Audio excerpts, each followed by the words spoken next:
What's up, ladies and gentlemen? Welcome back to Tactical Tortoise. My name is Trevi, and today we're taking a break from Warhammer content, and we're going to talk about some Lord of the Rings. So I had the great pleasure of being invited last week down to my local game store where a local group of players playing the Middle-earth strategy battle game were meeting, and I got to play my first couple games in the new edition. Now, the Lord of the Rings strategy battle game and the Hobbit strategy battle game and all the Middle-earth strategy battle games have kind of a special place in my heart. That's where I first started in the awesome hobby of miniature wargaming, and I had never played in the new edition of the SBG. I'd played in the previous Hobbit edition. I had a friend and I who had played locally, and we played a lot of games together in the Hobbit version, but I'm just getting into this new one. So I brought my Isengard force to this game day, and I played two games. I played one game on this incredible Orthanc Isengard board that the local group brought down. Unfortunately, we didn't play that game to its conclusion, so I'm not going to talk about that one, but my other game, my second game, fortunately has a little bit more in the groove, so I think it was a little bit better of a game, and that one we did play out till the end, and that's what I'm going to talk about today. So my Isengard list isn't anything particularly meta-breaking, I don't think. It's mostly just a bunch of scary dudes with swords that are going to go smack my opponents around a little bit. I do have 4 heroes in it. I have 3 of the named character Uruk-hai captains, and then 1 standard Uruk-hai captain. So those 3 characters that I brought are Mauhur. He is a faster guy. He has 2 swords, which is pretty good. He's pretty good at fighting. And his big benefit is that he lets any Uruk-hai scouts that he brings along with him be upgraded to speed 8, which is enormous in Lord of the Rings. Obviously, threat range is a huge deal. There aren't any mechanics to speed yourself up, especially in terms of charging. You can march and use heroic actions and other abilities like drummers in order to move faster across the table, but it doesn't give you any additional threat range when charging. Mauhur's ability, however, does, and so having those speed 8 scouts with the woodland creature ability so they can walk through forests without penalty because of the Isengard army mechanic is an enormous benefit. Additionally, we have an enormous pike block of Uruk-hai. We have multiple shield-bearing Uruk-hai warriors as well as pikemen inside each character's warband, as well as a smattering of crossbowmen. I've taken the maximum number of bows in this list, so in addition to Vrasku's crossbow, he can shoot his crossbow twice, so he's great at it, and Lurtz's bow, I also have 5 Uruk-hai scouts with bows in my scout warband, as well as, I believe, 10 crossbows that spread across all the warbands. The theory behind spreading out the crossbows and not keeping them in a single warband is that in some scenarios, when your army's broken up for deployment, I'm going to have a ranged element in each warband, so I'm never stuck with like Vrasku coming off the side of the table with no melee element, or vice versa. And I can sort of spread those crossbows out throughout my lines and potentially use them in melee. So I'm never sort of shoehorned into deploying one warband at the back of the table trying to shoot at people. I think it worked out pretty well, and the crossbows were pretty effective in all my games, so I'm pretty happy with them. Lurtz's warband is obviously sort of the focus of the list. He's able to bring a lot of models to the table, so he does have a couple berserkers in there, as well as a banner bearer, and just an enormous block of shield and pike-bearing Uruk-hai to stab my opponents with long pokey sticks. On the other side of the table, my opponent has a super interesting list. Not a single faction list. He's actually allying 2 factions together. And the cool thing for me is that the 2 factions he's allying are actually the 2 factions I started playing when I started playing the game. So those are Isengard, so we got a little bit of a mirror match going on, and Haradrim, the Serpent Horde. So the idea behind my opponent's list is that he's brought a lot of characters that act as banners, so he doesn't have to spend additional points on bringing banner bearers himself. He has an entirely melee list besides 1 bow. There's 1 bow in my opponent's list. And so essentially it's just going to try to get up and win a knockdown drag-out fight. It's going to use those character banner effects to try to win those fights, and it's going to use the high fight value on the Uruk-hai to punch through. So he has a giant wall of Uruk-hai shieldmen, I guess. 1 warband led by Lurtz, 1 warband led by Mauhur. Now, he doesn't have any scouts in his list, so he doesn't get the extra movement. He's just bringing all standard warriors. Backing that up, he has a large contingent of Haradrim warriors with spears, so they're going to be able to support the Uruk-hai warriors. They don't get the additional strength from being Uruk-hai, but they do get to benefit from the fight for that Uruk-hai have. So essentially, they're one of the cheapest ways to bring additional attacks into that Uruk-hai list. One of the things that Uruk-hai sort of fall down on is that they do cost about 10 points a model typically, so you're limited in your model count. And Haradrim are fight 3 and courage 3, I believe, so that they're a little bit better than standard orcs, and you can bring a ton of them to follow up with that spear support. He's also got a couple Serpent Riders hiding in there with Suladan. They're going to be able to sort of jump around the sides, get some good attacks in, and really start to sweep the fight in my opponent's favor, as well as some Watchers of Karna to plug up any gaps in the line. Those guys can come in, add some additional attacks, as well as that fight for to try to win fights that are particularly important to sort of push the battle line. So for the game today, we're playing on this awesome Barrow Downs table. All of the boards that this group brings to the LGS to play on their game days are awesome. They're super themed. All of the terrain looks amazing, and I'm really glad to have played on it. I should have taken pictures of the other tables, but I didn't, so I do apologize for that. But we're playing, I believe it's called Hold Ground is the scenario. There's an objective in each corner of the map on the compass points, as well as one in the center. And what we have to do is get our models up to those objectives, and if we control them at the end of the round by having more models touching the objective, then they'll flip to our control, and at the end of the game, which happens after a force is broken, we'll start rolling to see if the game ends. At the end of the game, each of those objectives is going to be worth 2 victory points. We can also score victory points from winning our opponent's leader and breaking our opponent's force. We get extra victory points if we aren't broken ourselves. The deployment for this mission is pretty up close and personal. It's one of the missions where you roll for each warband to see if they can deploy anywhere you want, or they deploy at the front of your deployment zone. Typically, my opponent deployed almost everything on the line. He is obviously very melee folk, nothing but melee attackers. And on my end, I have much more range superiority. Now, I did make a mistake here. I decided to start my battle line sort of in the center of the table going for that objective, but I think I started it too far forward. I was about 4 or 5 inches away from that middle objective. Not close enough that my opponent could just set up there and then charge me, but close enough that we were going to force engagement pretty quickly, especially if priority didn't go my way. So in hindsight, because I have 15 bowmen to my opponent's 1, what I should have done is deployed way at the back of my deployment zone in that 12-inch band in the center there, and taken some pot shots. I could have killed 3-4 models a turn with the bow shots pretty easily, especially with those Haradrim being such low defense. They just have that wicker light armor on there, and that would have given me, I think, enough of an advantage once we got to the fight that I could quickly push through, especially with those speed 8 scout Uruk-hai there, grab the side objectives, and be able to win that way.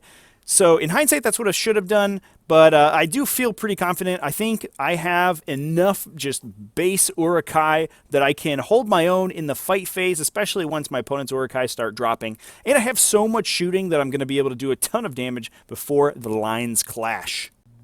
So I don't have a picture of turn 1 of the game. It was pretty quick, so it was over pretty quickly. I won priority. I ended up backing my whole line up so that my opponent wasn't able to get any charges off at all, and just let fly with all my arrows. I did a couple wounds with the crossbows on the left-hand side. I was able to kill a couple Watchers of Karna. They are low defense, and I have to take in the weight tests for the other units that are in the way there. But I was able to kill, I think, an Uruk-hai warrior and a Watcher of Karna, which is really strong. On the other side, my opponent had Mauhur in the front of his line. I figured I would try to take some wounds off of that guy and then maybe finish him off with a charge with my own Mauhur or a couple Orc scouts. And the archers rolled like fire. Lurtz was in there as well, taking some shots. They hit a lot of attacks and actually just killed him. I think he failed his fate save. Only defense 5 on that guy. And I have orc bows, which are 1 higher strength than regular bows. They do lose a little bit of range, but the extra strength means that I wound him on 5s instead of 6s. I ended up just rolling a bunch of 5s, and Mauhur died. So that was awesome. Got one of my opponent's heroes right out of the gates, feeling really good about the first turn. Turn 2, my opponent ended up winning priority, so he was able to get the jump on me, but I called a heroic move with Mauhur. I believe my opponent declined to respond to it, and Mauhur just got to go off with his heroic move. He rocketed a bunch of the Uruk-hai scouts up in there to pin my opponent on the right-hand flank. So my opponent wasn't able to get the combats he wanted to. My shield scouts were able to sort of pin down my opponent's pike wall there, and Mauhur himself started to charge in and get spear supported as well. He also caught some of my battle line in the center under his 6-inch aura for the heroic move, so I was able to get in some good engagements with my troops on that side as well. I also positioned a couple archers sneakily over next to the woods there to stop the cavalry from being able to loop around and get attacks at the rear of my fighters on the right-hand side. The fights on the second turn went about even for both of us. I think nobody really got much of an upper hand here, although I do remember that a lot of my Berserkers randomly got killed by Watchers of Karna. That should be a pretty even matchup. They're both 2 attacks to fight for, but I just couldn't kill Watchers of Karna for the first couple turns of the game, almost at all. I killed one with shooting, and the rest of them, I guess, went into a Berserker rage and just started murdering all my dudes. One thing I did realize this turn was that the archers that I had placed in the center, unfortunately, sort of lost a lot of efficacy almost immediately because my opponent was good at picking fights that were sort of obstructing the archers from their preferred targets, which is stuff like pikemen and spearmen that are supporting the fights that I can still shoot sort of with immunity. Unfortunately, my opponent was good at sort of screening those guys off, and those guys weren't able to get many shots off. I do think Vrasku and his buddies on the far left-hand side were able to kill a couple pikemen, but that was about it for the turn. Turn 3, I don't remember who won priority. At this point, most of the game is kind of a swirling melee in the center, so I'm not sure priority was a big deal. I do remember that I won priority the majority of the times, though, and that was really important for getting a lot of good engagements. And I think I was able to hold off a little bit longer than I normally would have because of those good priority rolls. I did end up spending a lot of might early on my heroes, which I do think was a mistake. We can see Vrasku, who's in combat here. My opponent, like I said before, great at screening off his troops from being picked off by crossbows, and Vrasku ended up without a shot pretty early on. So turn 3, I think he ended up charging into melee there, and he's fighting a pikeman, and I think that was after moving because of a heroic combat. So he charged into a shieldman with a couple other buddies helping him out, was able to kill that guy, go into a pikeman, and I believe kill that guy as well. So Vrasku getting work done there. Now my opponent does have Lurtz in the middle there, and Lurtz was absolute champion in this fight here, obviously beating out the other Uruk-hai warriors with a fight value, as well as a couple of extra attacks, and being supported by pikemen and the Haradrim spearmen there. He was able to sort of cut down my cohort on that side pretty well, even though I had a numerical advantage, especially with those crossbowmen that were over on the same side. Now, this is the end of that round, round 3. You can see Vrasku has killed his opponent on the side there. And we can see there's 2 Serpent Riders behind the forest on the very top left side of the screen. My opponent did break those guys off to go grab his objective in the back. I don't think I had anything that could really go grab that, so he was fine leaving that without a guardian, whereas I had my crossbowman on my objective number 2 there, which was going to be in my back zone. And I had one crossbowman on objective number 4, the one on the left-hand side as well. So I was currently grabbing that, and my opponent was moving over those Serpent Riders to go contest that. Now, on the right-hand side, you can see the other Serpent Riders have gotten into melee. They've attacked some Uruk-hai scouts. Between priority rolls, they sort of had a tough time actually taking the scouts out. The scouts kept charging them before they could charge, which is a pretty big deal for cavalry. And Suladan was just hanging out in the back there. He was my opponent's leader, so my opponent was being very cagey with him, just like I was with Lurtz, who's just hanging out in the center, kind of far away from everybody. And he wasn't really willing to commit Suladan early, even though a good cavalry charge could have swung that flank pretty easily, I think. So this is turn 4. Like I mentioned, that Serpent Rider was able to get over there onto the objective. I believe I had priority this turn, so I wasn't able to get anybody onto that Serpent Rider. He was able to get up there sort of with immunity. My models had already moved, so they could just watch him get up to the objective and claim it. Now, Vrasku is up there in the middle. He's buried deep in my opponent's lines, and he actually was able to charge one of the Serpent Riders in the middle and grab some spear support from the center block, and started to kill those guys before they were able to act, which was pretty big deal for me. Now, my opponent's Lurtz is fighting over there on the left-hand side, killing my guys, and I believe my crossbowmen do end up killing off that Serpent Rider that grabbed the objective there, so he only survives for 1 round. On the right-hand side, somehow my Uruk-hai scouts were able to hold their own against my opponent's Uruk-hai and Haradrim line, even with those Serpent Riders in there. I believe another good heroic move from Mauhur let me get off the fights that I wanted to, and I was able to pin those riders down before they charged. stopped Suladan from getting any good combats. He was sort of stuck behind his own line, so he wasn't able to really get close. And Mauhur's kind of bearing down on him. If Mauhur gets the charge off on him, there's a pretty significant chance that he is able to wound Suladan, and that will give me the point for wounding my opponent's leader. Now, one thing that I did try to do as much as possible, and you can sort of see it here in this picture, is when I was able to get the drop of my opponent and win priority, I charged the bow-wielding Uruk-hai scouts into his human soldiers, because they're only strength 3. They're going to be wounding those defense 4 guys on 5s, whereas the shield scouts are charging into my opponent's Uruk-hai, and because the strength and the defense lineups there, all of those fights are going to be wounding on 5s. Whereas if the bow-armed scouts fought against the Uruk-hai would be wounding on the 4s and killing them pretty easily. So I was trying to make it as difficult as possible for my opponent to be able to clear my dudes off that side. It was a little tough because my opponent does have, I think, just better troops because his Uruk-hai warriors are going to be a little bit better than the scouts. But the scouts had the numerical advantage and were able to sort of hold my opponent off for as long as they could. This turn, I also started to move my crossbowmen out of the woods with the intention of getting them into melee, trying to take out my opponent's Golden King and really just start fighting through all the Watchers of Karna that are still sitting there. My Uruk-hai captain in the middle there was fighting off some Watchers of Karna, and even though with spear support he had more attacks and more fight, I think he kept getting beaten by the Watcher there. Unfortunately, he was defense 7, so the Watcher had a tough time wounding him, but it was pretty annoying. But hopefully with the extra 5 or 6 crossbowmen that I would be able to charge in the next turn, I could swing that center fight. Going into round 4, I believe I won priority again, which was a huge deal this round because it let me use some Uruk-hai scouts, the bow scouts in the center there, to block off my opponent's support for the Golden King and swamp the Golden King with as many guys as I could. So you can see a bunch of crossbowmen have charged into him, as well as, I think, an Uruk-hai scout's in there as well, and the Uruk-hai captain, who had a might left at this point, if I remember correctly, and the banner bearer. So I'm hoping I can get that guy. He doesn't have a ton of wounds. His defense is pretty low. I'm hoping I can get enough models in there that I can take him out or wound him enough that I can finish him off the next turn. Now, Lurtz is on the right-hand side there, sorry, the left-hand side, really cutting through my guys. You can see almost all my shield Uruk-hai are dead there. I just have pikemen and crossbowmen left, so that's pretty awkward. But I was able to get the drop on my opponent's cavalry on that left-hand side.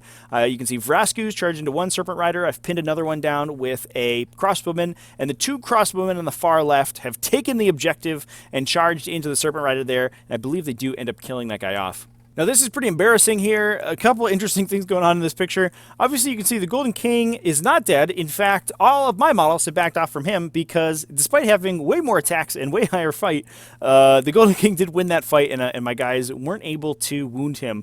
My Lurtz is also charged into melee. He charged a Watcher of Karna, called a heroic fight, and promptly lost the dual roll, despite, again, having higher fight and higher attacks. I decided to, I believe my opponent rolled a 6, and I rolled nothing but 4s, and I believe I decided to spend all of his remaining might to win that fight. Partially because I didn't want to see my opponent have the opportunity to wound Lurtz and get the victory point from wounding my leader, because Lurtz is my highest tier character in the army.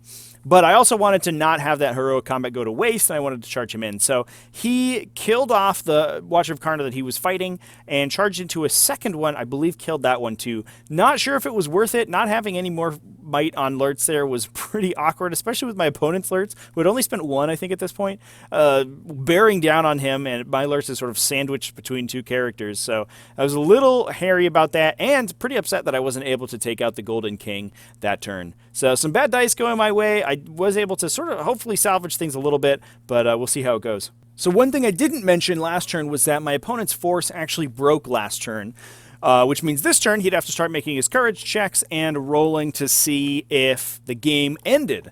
So my opponent did win priority this turn, and I was feeling pretty good at this point. I did have a couple models on the center objective, and assuming my opponent wasn't able to either to clear that one or the game didn't end this turn, I felt like I had enough troops in the center that I could push through the 2 characters there, lock that one down for my own, and get between that center objective, the objective on the left, and the objective in my deployment zone, I could win an objectives there. Lurtz is in the fight, so there is a chance he could take a wound and give up a victory point that way, but I don't think it was going to make the big difference this turn.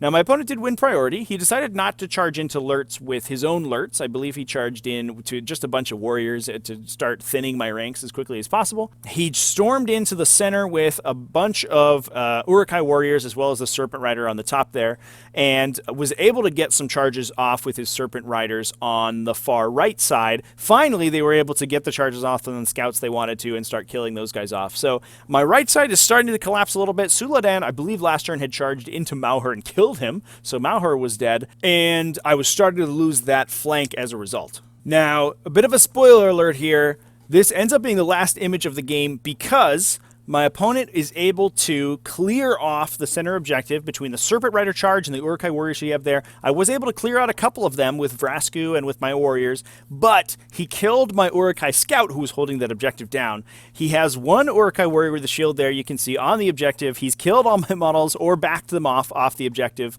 and was able to flip that to his control. At the end of the round, we rolled to see if the game ended, and we rolled that it had ended. So on a 1 or a 2, the game ends, and my opponent is able to pull victory from the jaws of defeat, and it happened.